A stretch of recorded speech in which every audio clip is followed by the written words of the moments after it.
Hay imágenes que aparentemente son correctas, pero que nosotros vamos a poder todavía trabajar en cierta medida las luces para aumentar el énfasis o para aumentar la distancia entre las zonas de luz y las zonas de sombra. En esta imagen en concreto, vamos a resaltar un poco más las zonas de sombra. Al hacer eso, daremos una profundidad diferente a toda nuestra composición.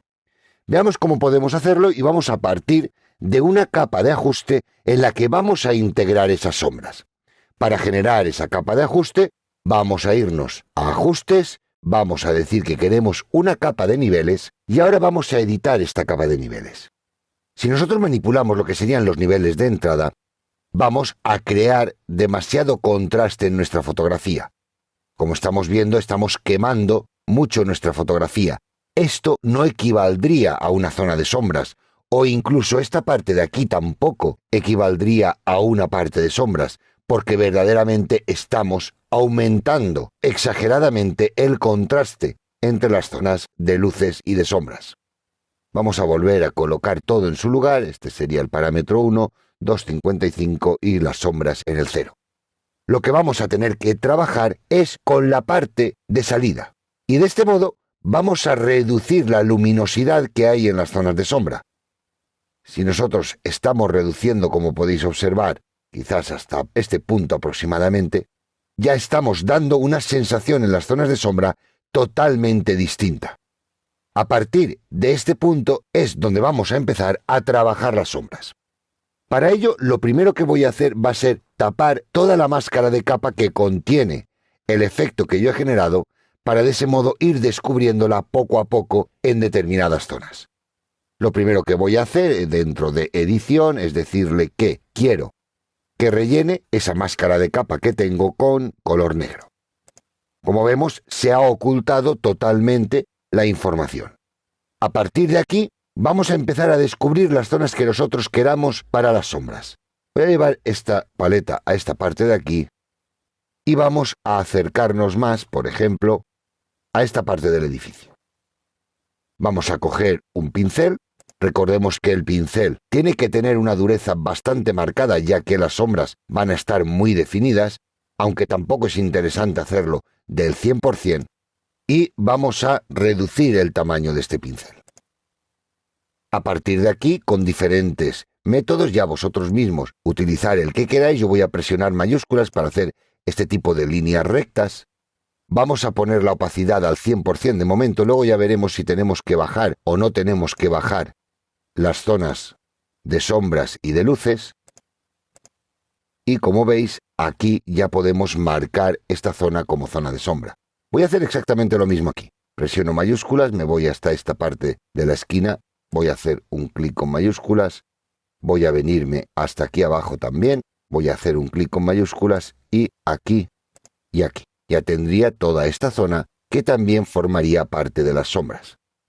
Ahora, poco a poco, aparte de ir buscando cuáles son las diferentes zonas de sombra, está claro que tendría que pulir la selección para eliminar de la parte de sombra a los personajes que hay delante de esas sombras. Por ejemplo, en este caso en concreto, podemos ver cómo en el abrigo de esta persona aparece esa zona de sombra. Simplemente con X voy a cambiar color frontal por color de fondo y así voy a eliminar, cambiando el tamaño de pincel, esa sensación. Acabo de volver a presionar la tecla X, vamos a irnos a esta zona de la torre, voy a hacer aquí un clic, vamos a venirnos hasta aquí abajo, mayúsculas presionadas, otro clic, voy a irme aquí arriba en esta zona, un clic, voy a venirme aquí abajo, mayúsculas presionadas, un clic. Voy a hacer ahora el pincel más pequeño, ya que los tramos que tengo que utilizar, como podéis observar aquí, son mucho más pequeñitos y tendría que definirlos. De este modo, como estáis viendo, poco a poco puedo ir marcando esas diferentes zonas que yo quiera de sombras. ¿Qué tengo que tener en cuenta en situaciones como la que nos enfrentamos ahora? Que es este lateral, el cual no está verdaderamente en la zona de sombra.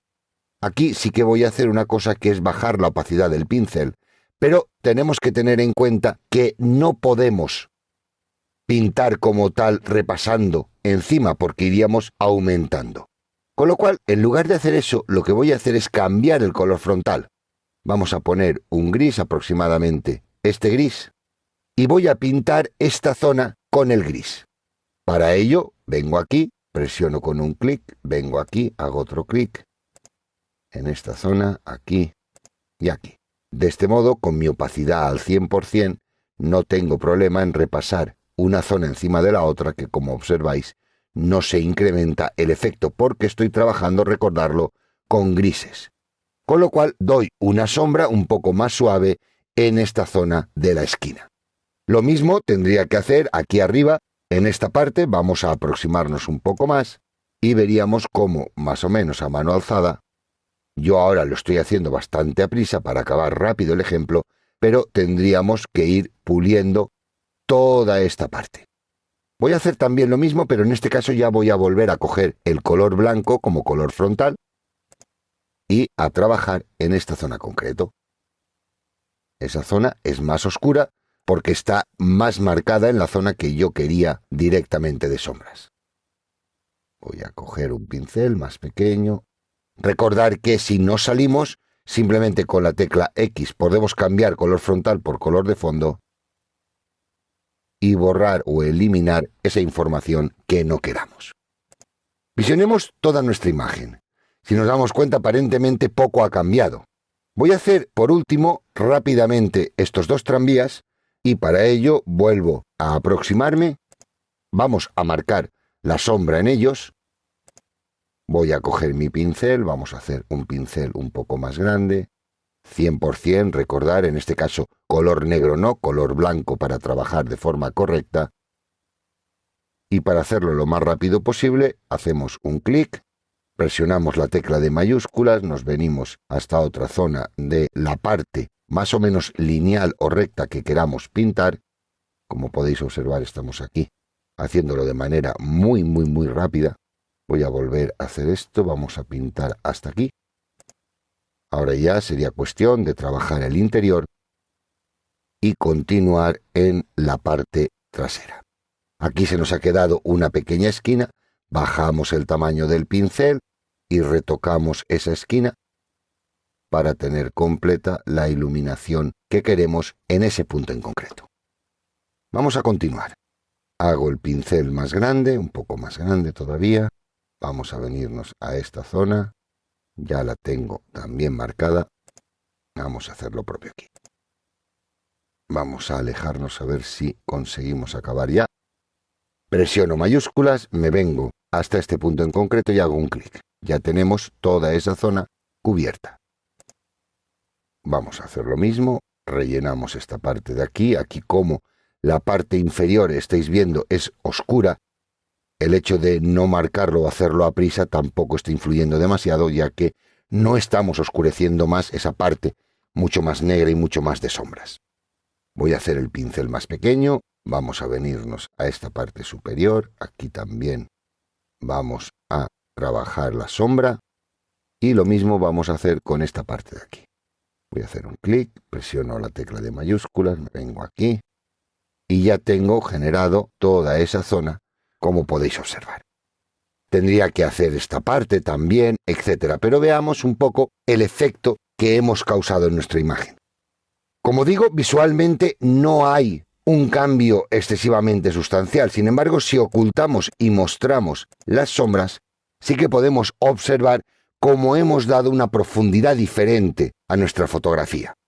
Recordemos que siempre vamos a tener la opción de trabajar la opacidad de esas sombras al tenerlas independientes en una capa. Y de ese modo conseguir exactamente cuál es el punto que queramos de incremento en las zonas de sombra con respecto a las de luces. Pero vemos que en una capa independiente podemos tener todas las sombras en un retoque que nosotros estemos realizando con Photoshop.